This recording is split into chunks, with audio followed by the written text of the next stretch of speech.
어, 보통 다이어트를 하게 되면 제일 중요한 게 뭐냐면, 다이어트는 두 가지로 구별을 해볼 수 있는데, 운동하는 거하고 먹는 걸 잘 하셔야 돼요. 근데 보통 제가 이제 현업에서 일을 해보면, 이제 운동만 하면 당연히 살이 빠질 거라고 생각을 하지만, 제가 회원님들한테 항상 말씀드리는 거는, 살은 먹는 걸로 빼는 거고, 몸은 운동으로 만드는 거라고 말씀을 드리거든요.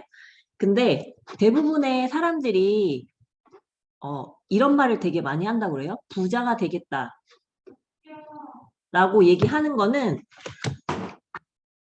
잠시만요. 안녕하세요. 제가 지금 좀 이따 영화가 드릴 테니까.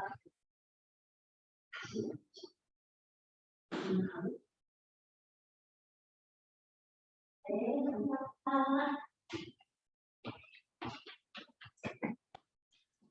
감사합니다. 죄송합니다.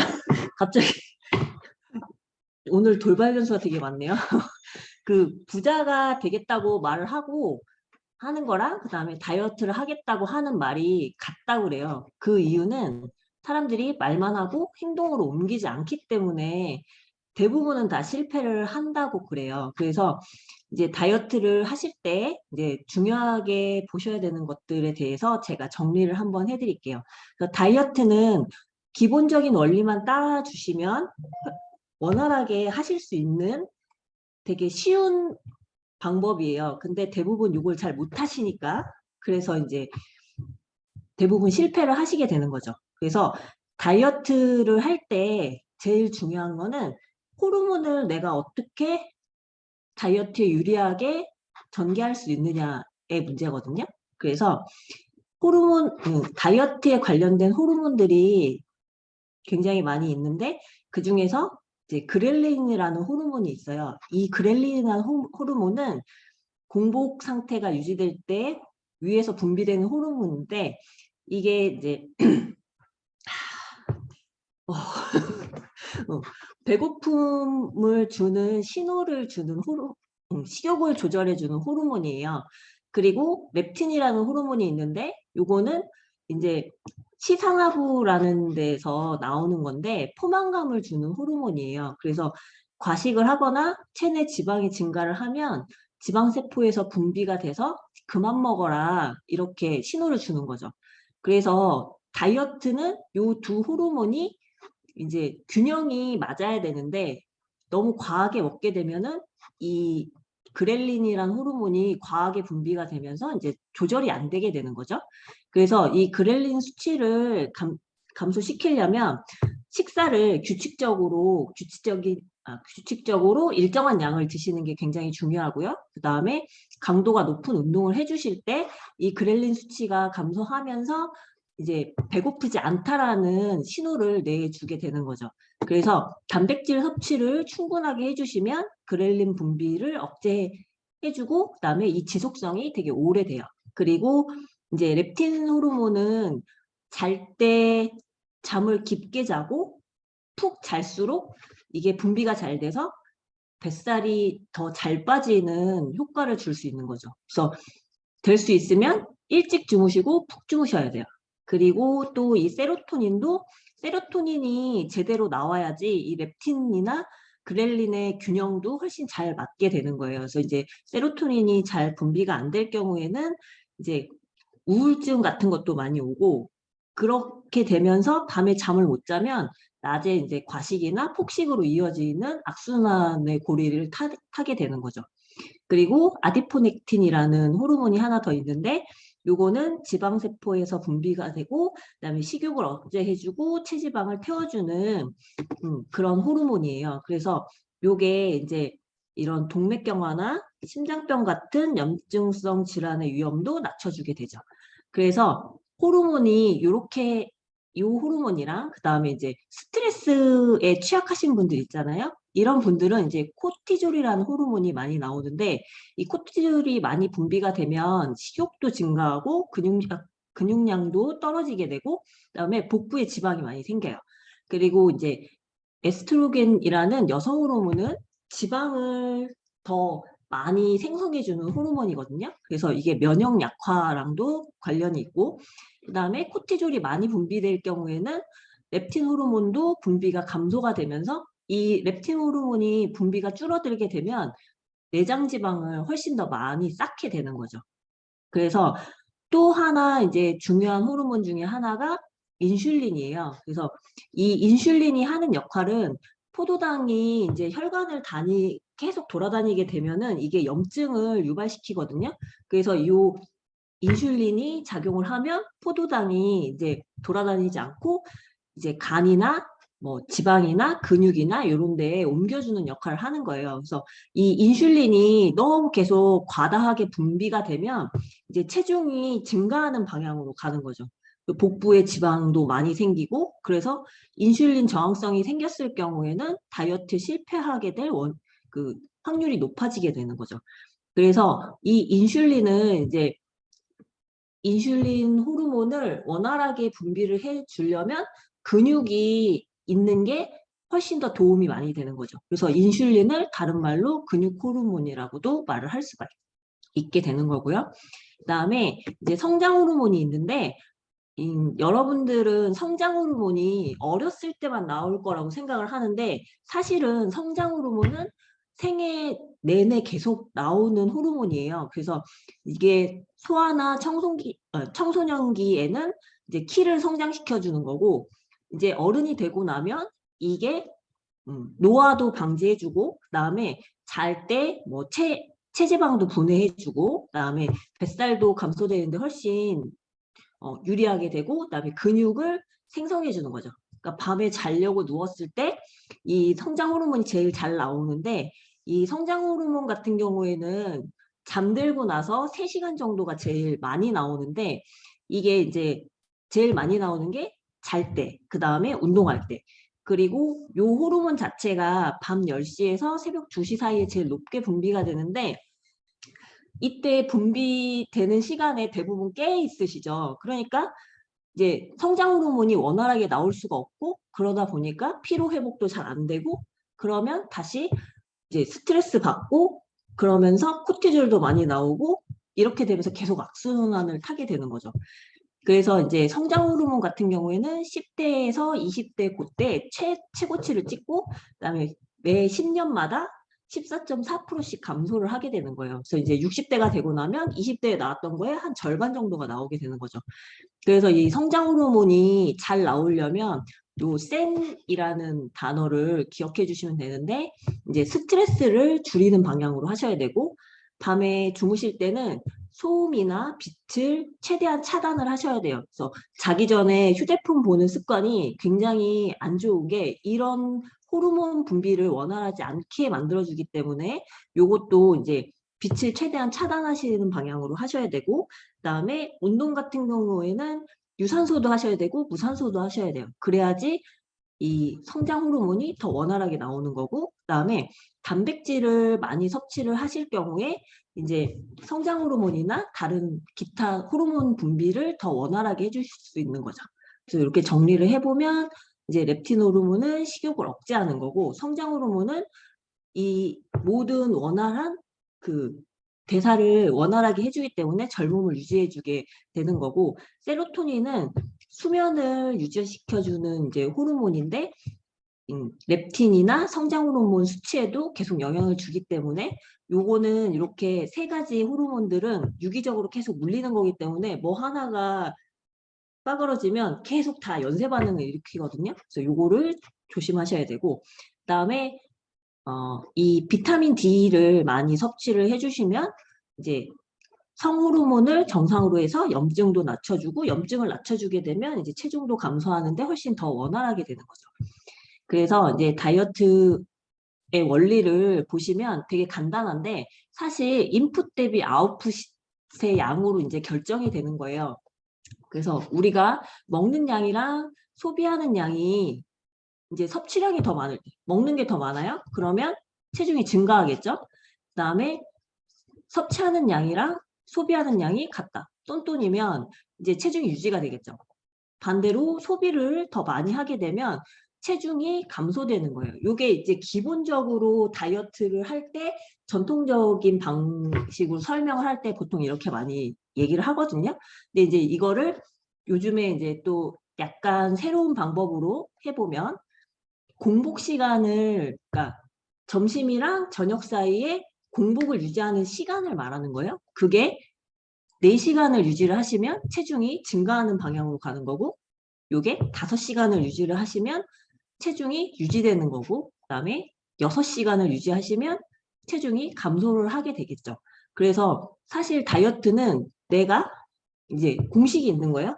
요 양만 맞춰주면 섭취량이랑 소비량, 그 다음에 뭐 공복 시간, 이렇게 요것만 잘 맞춰줘도 살은 그냥 이 원리에 의해서 빠지게 되는 건데, 이제 제일 이제 공복 시간에 얘기를 하려고 하면 제일 중요한 게 이제 아침 식사예요. 그래서 아침을 꼭 드시는 게 좋은데, 이게 이제 평생 내가 만약에 아침을 안 먹을 거다 그러면은 아침을 안 드셔도 돼요. 근데 만약에 어쩌다가라도 한 번씩 아침을 먹게 되잖아요. 그러면 이제 이게 내가 기억을 하는 거예요. 그래서 아침을 한 번 안 먹기 시작하면 이제 저녁에 저녁 먹은 거를 그 다음날 점심 전까지 에너지를 써야 되니까 무조건 저장을 하는 거예요. 그래서 이제 저녁 때 먹은 거를 에너지를 아껴서 점심 때까지 버텨야 되니까. 근데 중간에 이제 아침을 들쑥날쑥 먹게 되면 그 한 번 먹는 거를 그냥 다 저장하는 거죠. 그러면 저장을 하면 이 몸이 언제 이제 주인님이 나한테 음식을 줄 줄 모르니까 계속 붙잡고 있게 돼요. 그래서 이제 요거를 바꿔서 생각을 하면 패턴을 다시 만들어 주는 거죠. 그래서 아침을 계속 먹게 되면 저녁에 먹은 거를 일단 털어요. 왜냐하면 아침에 들어올 거니까, 아, 다음에 몇 시간 지나고 나면 주인님이 음식을 주실 거야. 그러니까 요거를 그냥 소비하는 형태로 몸이 체계를 바꾸는 거죠.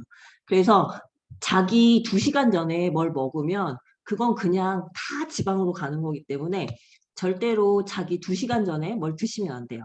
그리고 될 수 있으면 9시 이후에는 안 드시는 편이 훨씬 좋겠죠. 왜냐하면 사람들이 자는 시간이 얼마 안 돼요. 그래서 이 공복 시간을 최대한 길게 유지해 주시는 게 훨씬 몸의 대사를 태우는 쪽의 몸으로 바꾸는데 훨씬 도움이 되세요.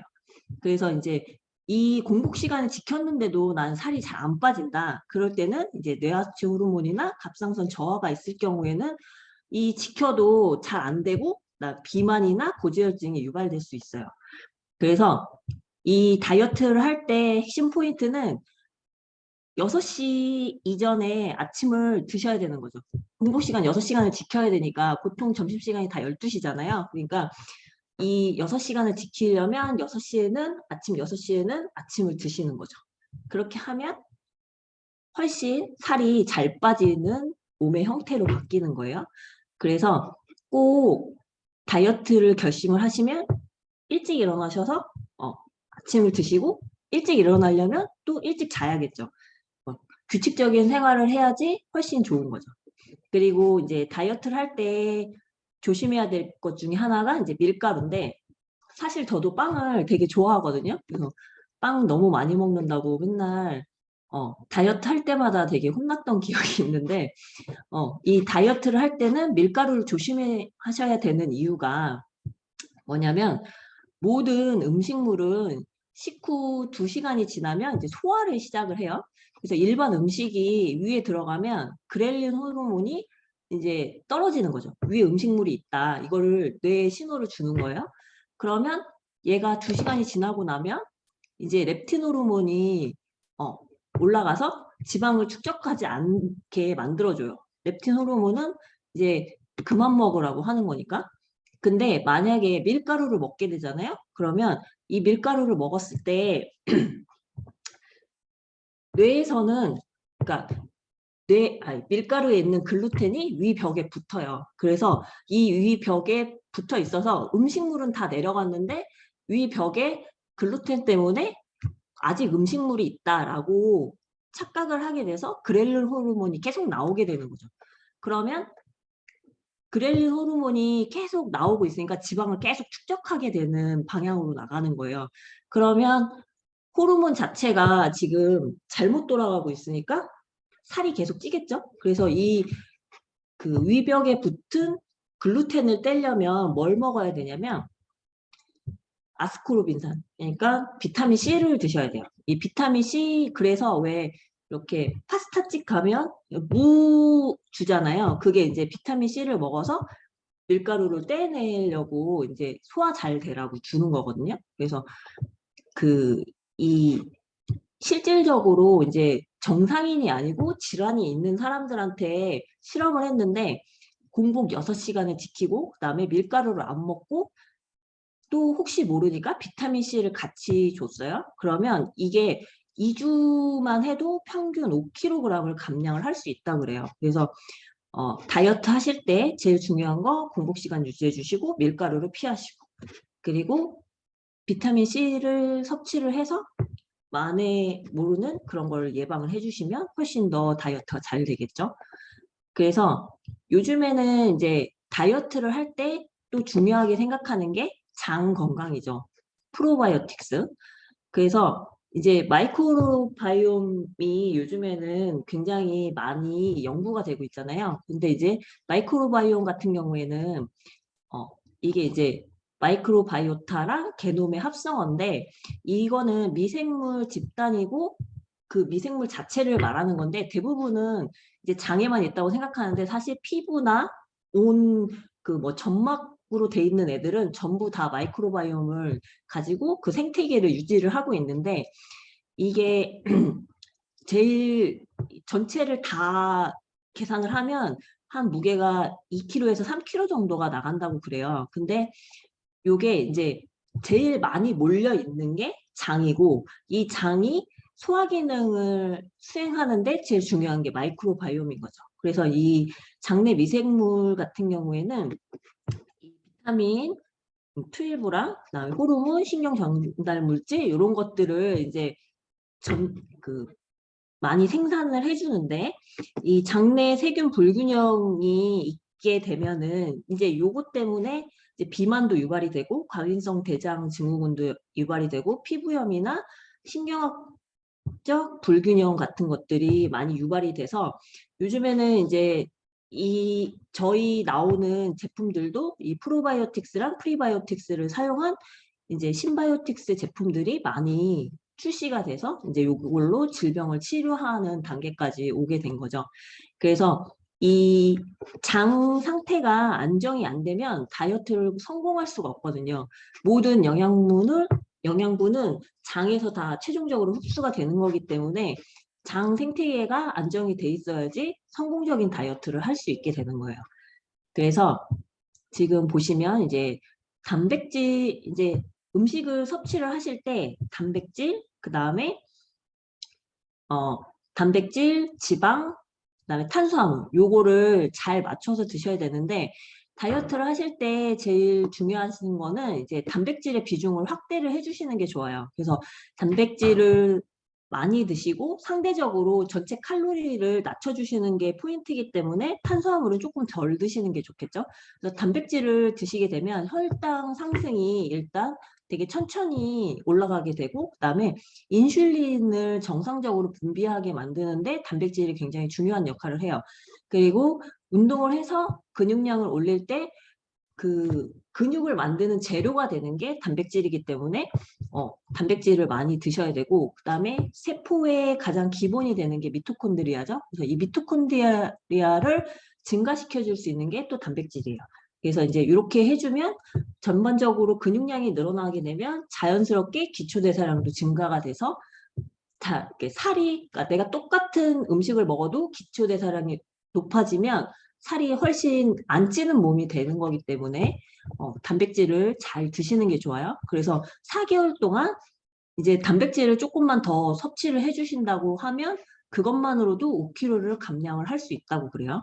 그래서 그 다음에 이제 탄수화물인데 탄수화물 같은 경우에 이제 요즘에는 사실 지방간 같은 게 술에 의한 지방간이 아니라 그냥 비알코올성 지방간이 굉장히 많은데 그 원인이 되는 게 이제 탄수화물이랑 과당 섭취가 늘어나서 그렇게 되는 거예요. 그래서 사실 다이어트를 하면 사람들이 저염식을 하려고 하는데 사실 저염식보다 중요한 거는 당 컨트롤이에요. 그래서 이 탄수화물 섭취를 줄여주는 게 굉장히 도움이 많이 되고 이 과도한 탄수화물이 결국은 계속 분해가 돼서 이제 포도당이 되고 나면 이게 다시 지방으로 저장이 되거든요.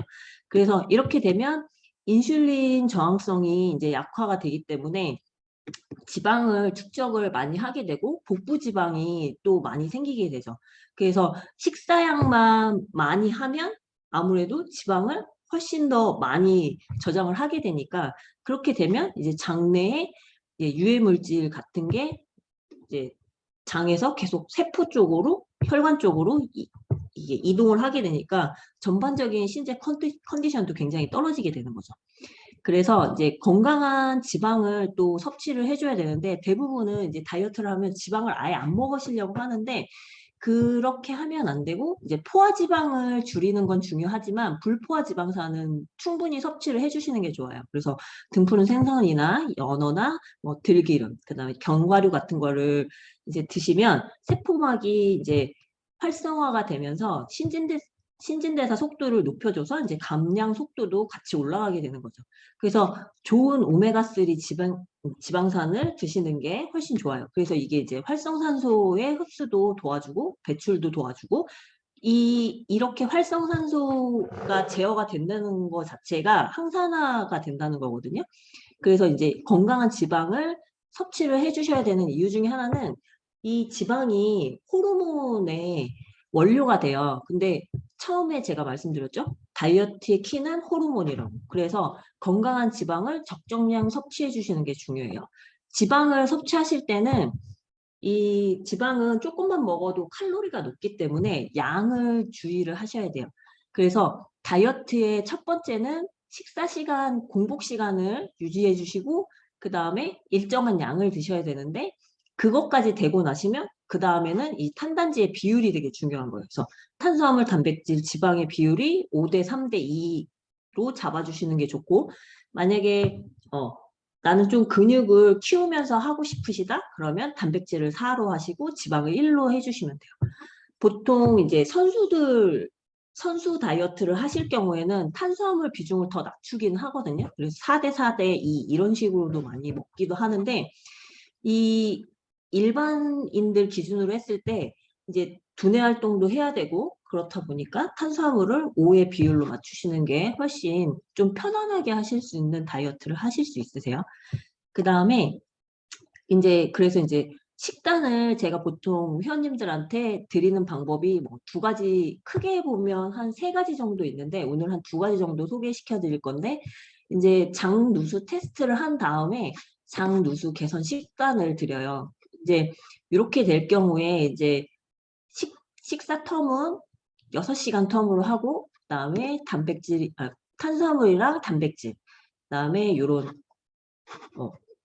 발효식품을 많이 넣어드리는 거죠. 장이 개선될 수 있게. 그리고 이제 이런 식으로 구성을 해서 식사를 드리고 그다음에 두 번째는 이제 일반적인 다이어트 식단인데 요거는 이제 보통 여자분들이 다이어트 하면 제일 먹고 싶어 하는 게 빵, 그 다음이 라면, 그리고 떡볶이 뭐 이런 거 좋아하시거든요. 그래서 이제 제가 항상 다이어트 할 때 이제 그런 걸 물어보세요. 고구마를 쪄 먹어야 돼요? 구워 먹어야 돼요? 이렇게 물어보시는데 그러면 저는 길게 맛있게 드실 수 있는 방법으로 드시라고 해요. 사실 뭐 GI 지수 뭐 이런 게 그러니까 구우면 당이 농축이 되기 때문에 더 올라가긴 하거든요.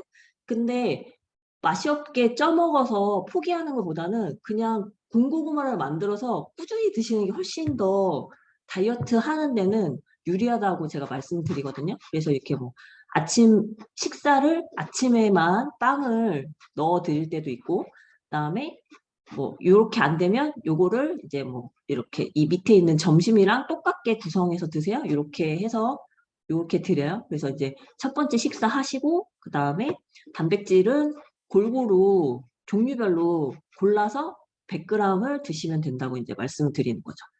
그래서 이제 이게 이제 다이어트의 기본 원리 부분을 설명해 드린 거고, 이제 실질적으로 다이어트를 위한 영양소에 대해서 설명을 한번 드려볼게요. 그래서 다이어트, 이게 지금 제 식단은 아니고 실질적으로 선수를 하는, 그 중에서도 비키니 선수를 하는 선수의 식단이거든요. 보면 얼마 안 먹죠. 이렇게 안 먹어야지 일단은 살이 빠지는 게 맞기는 해요. 그리고 다이어트를 하면서 제일 위험한 게 뭐냐면 윗사이즈가 커지면 안 되거든요. 그래서 윗사이즈가 커지는데 큰 역할을 하는 것 중에 하나가 채소예요. 그래서 채소는 식이섬유를 섭취할 수 있기 때문에 좋기는 하지만 이 또한 많이 드시면 위가 늘어나니까 적정량을 드시는 게 중요해요. 그래서 지금 앞에서 설명드릴 때 제가 말씀을 드렸죠.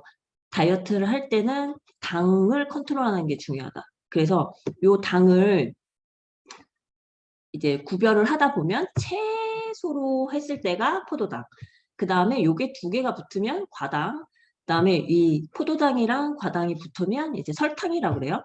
그래서 이제 다이어트를 할 때 조심해야 되는 세 가지. 단당, 다당, 지방. 근데 이제 단당 같은 경우에는 쌀밥이나 이런 바나나 같은 데 들어있고, 다당은 이제 분해를 한 번 더 해야 되는 거예요. 그래서 고구마나 감자 같은 거. 그다음에 지방 중에 이제 다이어트 할 때 대부분 이제 한국 사람들이 제일 좋아하는 게 삼겹살이거든요. 근데 이 삼겹살이나 곱창이나 순대 이런 거를 많이 드시면 이게 장에 머물러 있는 속도, 그 시간이 되게 길기 때문에 장에서 부패할 확률이 높아서 장 컨디션이 되게 안 좋아져요. 그래서 요 세 가지는 다이어트 하실 때 최대한 피하시는 게 제일 좋습니다. 그래서 다이어트의 관건은 당을 어떻게 컨트롤하느냐. 그리고 많이 먹는 걸 운동이 절대 이길 수가 없어요. 우리는 태능에서 운동하는 선수가 아니기 때문에 적정량을 드시는 게 중요하고 당을 최소화시켜 주시는 게 중요한 거예요. 그래서 이제 다이어트를 할 때 제일 중요한 게 대사를 높이는 건데, 대사를 높여주는 데 중요한 영양소는 이 비타민 B군이에요. 그래서 비타민 B1 같은 경우에 이제 돼지고기나 곡류에 많이 있고, 요거를 이제 티아민이라고 하죠. 그래서 B1은 이제 탄수화물이 들어오면 비타민 B1이 가가지고 요거를 분해를 시켜요. 그래서 이제 탄수화물 대사랑 에너지 대사에 필요한 거고, 비타민 B2 같은 경우에는 리보플라빈이라고 하고, 얘는 이제 지방을 들어왔을 때 분해를 해줘요. 그리고 이제 비타민 B6 같은 경우에는 피리독신이라고 하고, 얘는 단백질을 분해할 때 이제 사용되는 비타민이고, 그다음에 비타민 B5 같은 경우에는 판토텐산이라고 하고, 요거는 이제 탄수화물이 쓰고 남으면 그 나머지를 이제 탄수화물 다 쓰고 남은 애를 저장할 때, 배에다 저장을 할 때 이 판토텐산이 붙으면 요 배에 저장되는 걸 막아주는 거죠. 그래서 이게 부족하면 뱃살을 더 찌게 만드는 거예요.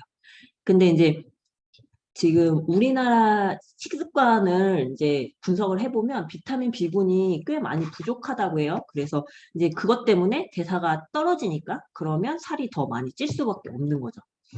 그래서 지금 보면 이렇게 아까 이 다이어트를 할 때 요 세 가지를 조심을 하셔야 된다고 그랬는데, 요것들이 들어갔을 때 이제 뚜껑이라고 하죠. 그러니까 구멍이 되게 여러 가지가 있는데, 얘가 이제 사이즈별로 들어갈 수 있는 구멍이 있는 거예요. 근데 얘를 흡수를 못하게 하려면 뚜껑을 닫으면 되잖아요. 이 뚜껑을 닫게 만들어주는 효소들이 있어요.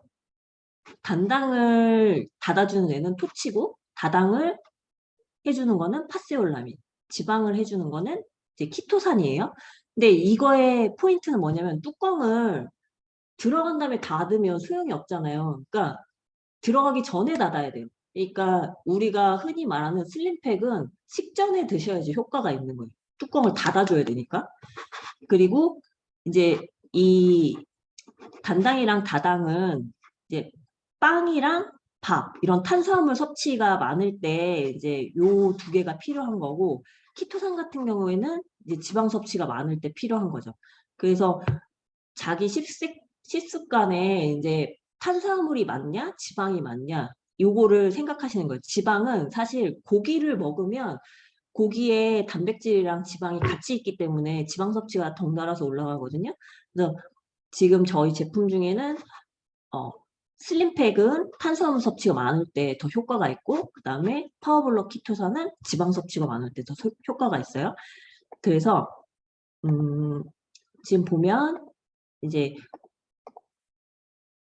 우리가 섭취하는 영양소는 크게 세 가지가 이제 에너지를 낼 수 있는 그 근원이죠. 탄수화물, 단백질, 지방을 골고루 섭취를 해줘야 되는데 보통 이제 이런 게 들어왔을 때 소화를 시켜주는 거예요. 아밀라제는 이 침에서 분비가 되죠. 그래서 요 탄수화물이 최종 분해 산물은 포도당이고 단백질은 프로타제가 붙어서 아미노산으로 분해가 되는 거고 지방은 리파제가 붙어서 이제 지방산이 되게 되는 거죠. 그래서 효소가 다 이제 아밀라제는 단백질에는 작용을 안 하고 탄수화물에만 작용을 하는 거예요. 이런 식으로 각각의 작용하는 요 소화 효소를 알 수 있는데 요게 이제 요 효소가 붙는 거를 막아버리면 이제 영양소 분해가 안 일어나는 거예요.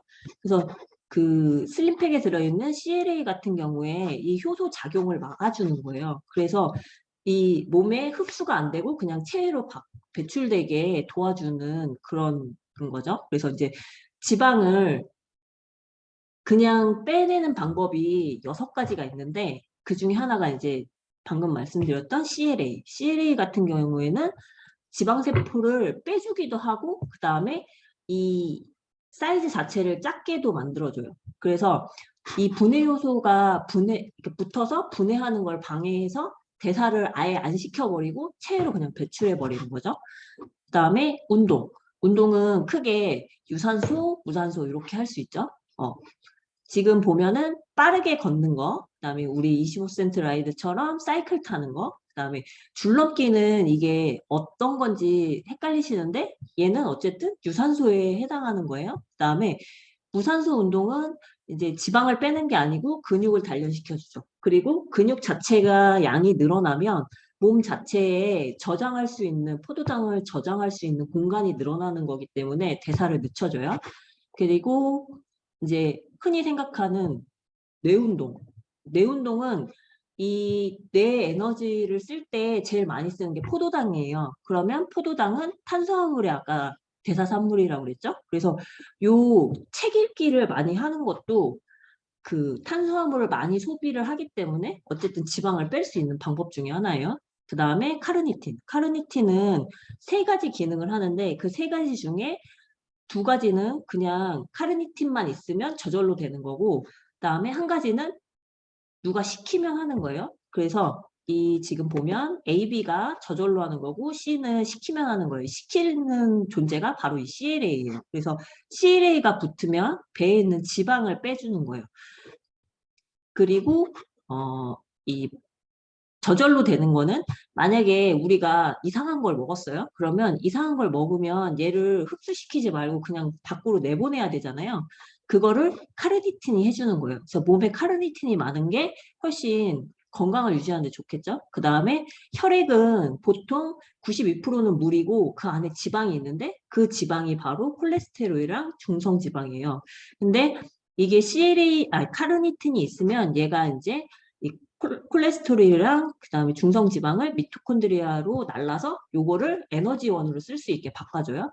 그래서 이 이 카르니틴도 아미노산의 일종이거든요. 그래서 프로틴을 섭취를 하셨을 때 카르니틴을 같이 드실 수 있는 건데 이 CLA는 하루에 용량 자체가 1540을 먹었을 때가 제일 효과가 좋고 지금 저희 CLA가 요 양이 딱 지켜져 있어요. 그래서 하루 6알을 꼬박꼬박 드시는 게 중요해요. 그리고 이 CLA가 좋은 점은 그냥 빼는 게 아니고 칼로리로 쓰는 거예요. 그리고 호르몬의 원료로 쓸 수도 있고. 그래서 이 다이어트가 잘 되면 피부가 되게 좋아져요. 내장기관도 보호되고 피부막도 재생이 되기 때문에. 그다음에 콜라겐 같은 경우에는 그냥 지방을 빼서 밖으로 버리는 거예요. 그래서 그리고 이제 캡사이신은 매운 거 드실 때 캡사이신이 많이 들어있죠. 요거는 발열작용을 통해서 에너지 대사를 시켜주는데 사실 이 효과는 되게 미비하기는 해요. 그래서 지방을 빼서 에너지로 바꿔주는 게 CLA고 콜라겐은 그냥 버리는 거기 때문에 카르니틴을 활성화시켜 줄 수 있는 CLA 이런 거 요거를 같이 드시는 게 훨씬 좋죠. 그 다음에 이제 제품을 추천을 드리는데 이제 다이어트는 장 컨디션이 좋아야지 성공을 할 수 있는데 그 이제 제일 이번에 새로 나온 슬림핏 같은 경우에 이제 미생물 생태계도 해주면서 체지방도 같이 케어를 해주는 제품이고 보장 균수도 100억 개이기 때문에 굉장히 좋죠.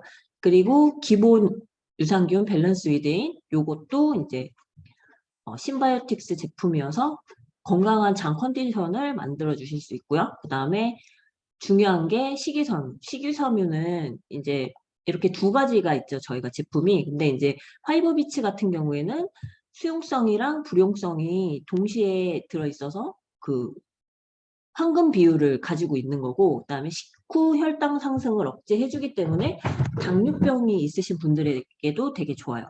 그래서 식이섬유 같은 경우에는 불용성이랑 수용성이 있는데 불용성 같은 경우에는 빗자루 같은 역할을 해서 장벽에 있는 찌꺼기를 뜯어주는 거고 그 뜯어준 거를 끈끈하게 해서 잡고 나가게 해주는 게 이제 수용성이에요. 그래서 이제 이 화이브 파우더 같은 경우는 이제 수용성 으로 되어 있어서 훨씬 먹기도 편리하고 맛이 무맛이니까. 근데 이제 사실 이 화이버비츠가 되게 좋은데 요거는 드시는 분에 따라서 호불호가 있으니까 요 둘 중에 하나를 해주시면 좋고 그다음에 장 컨디션은 화이버 파우더를 드셨을 때 훨씬 더 빨리 개선이 되시더라고요. 그리고 이제 기본이 되는 영양제는 꼭 챙겨주셔야 되는 거예요. 그래서 기본 더블엑스 그다음에 오메가3 그리고 아세로라 C, 그리고 비타민 B 플러스. 아까 B는 대사에 되게 중요하다고 했고, C는 이제 다이어트를 하게 되면 운동을 하게 되고, 그렇다 보면 이제 활성산소가 많이 나오기 때문에 그거를 제어해 줄 수 있는 항산화 제품으로 비타민 C가 제일 좋겠죠. 그다음에 운동이나 어쨌든 간에 혈행이 개선이 되지 않으면 원활하게 그 영양소 운반하는 것도 잘 안 되고 이제 대사도 잘 안 되기 때문에 오메가3를 드시는 것도 되게 중요해요. 그 다음에 종합 비타민을 드셔야 되는 이유는 여러 가지가 있지만 이제 그 전체적으로 봤을 때 저희가 이제 아무래도 다이어트를 하게 되면 섭취량 자체가 줄기 때문에 그 식물 영양소의 역할이 되게 중요한데 그거를 이제 보충해 줄 수 있는 영양제로 제일 훌륭한 게 이제 더블엑스인 거예요. 그리고 여기 지금 넣진 않았지만 코엔자임 큐텐이나 그다음에 비타민 D를 드시면 그것도 훨씬 좋아요. 그러니까 코엔자임 큐텐 같은 경우에는 이제 항산화 작용을 하고 4주 동안 300ml를 섭취를 하시면 운동 없이도 근육의 강도가 증가를 하게 되고 그다음에 비타민 D 같은 경우에는 근력 향상에 도움이 돼서 그리고 이제 뼈도 생성해주고 면역력도 증대되기 때문에 하루에 1000IU 이상 섭취를 해주시는 거를 권장드리고요. 그 다음에 이제 지방이 쌓는 거를 막고 빼주는 제품을 이제 활용하시면 되는데 슬림팩, 그 다음에 키토산, 그리고 이제 그 이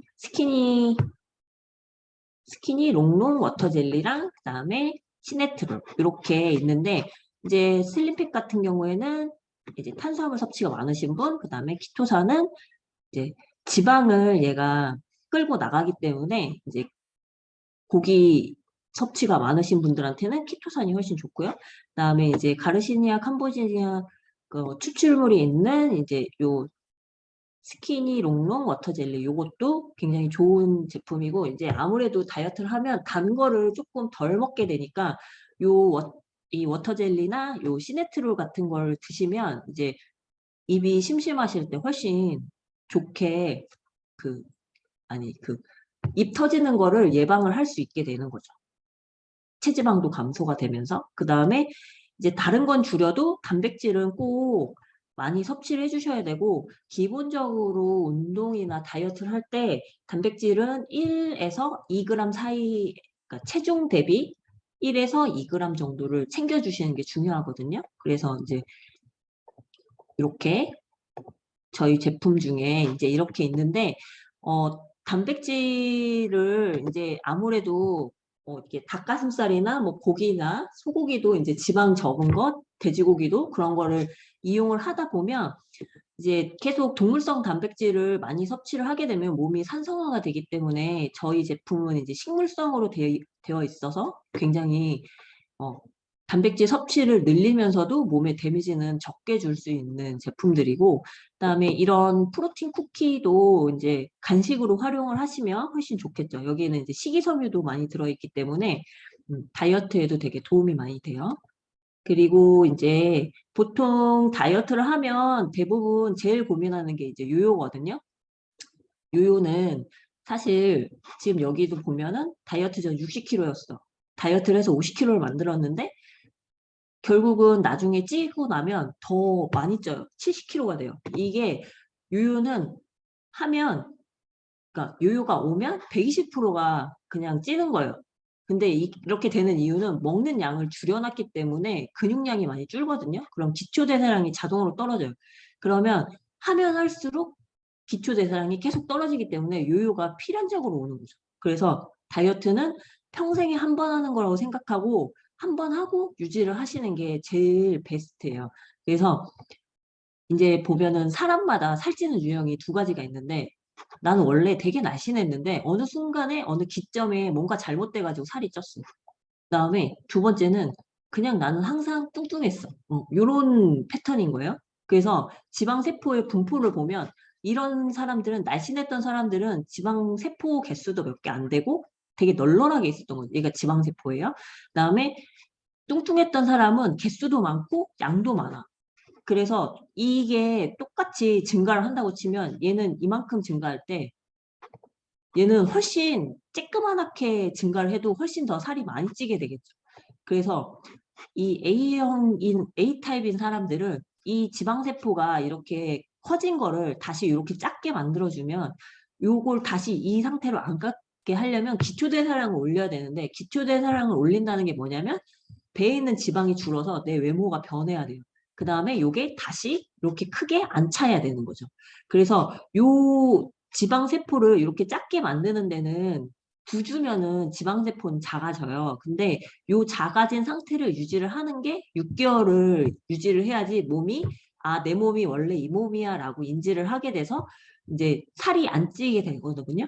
그래서 이 기초대사량을 올리는 게 포인트고 그래서 요런 타입의 사람들은 8개월이면 살을 뺄 수 있다고 말씀을 드릴 수 있는 거고 B타입인 경우에는 이 개수도 많기 때문에 이 개수 많은 것도 줄여줘야 되고 이 사이즈도 줄여줘야 되는 거죠. 이게 개수가 이렇게 많으니까 이렇게 적게 만들어줘야지 살이 다시 쪄도 덜 찌겠죠. 그래서 이 개수를 줄이는데 1년이 걸려요. 그러니까 B타입이신 분들은 더 오래 다이어트를 지속을 하셔야 되는 거죠. 그래서 이 김미경 강사님이 보면 그 이렇게 메일링을 했는데 거기에 이런 글이 있었어요. 그 다이어트를 이분이 하셨는데 이 다이어트를 할 때 제일 많이 했던 게 내 머릿속에 있는 습관들을 지우고 시스템을 만드는 거라고 그랬어요. 그래서 나는 다이어트를 위해서 저녁을 굶는 사람이 아니라 원래 적게 먹는 사람이야 라고 이거를 정체성을 바꿔줬을 때 살이 원활하게 빠질 수 있었다고 해요. 그래서 사실 다이어트는 내가 건강한 라이프 스타일을 갖지 않는 이상 되게 힘든 싸움이거든요. 그래서 어제 내가 먹었던 게 오늘을 만드는 거죠.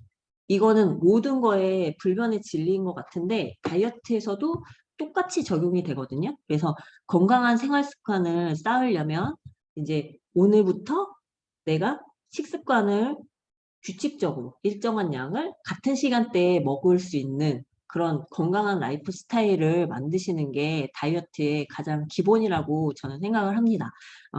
긴 내용 들어주셔서 감사합니다.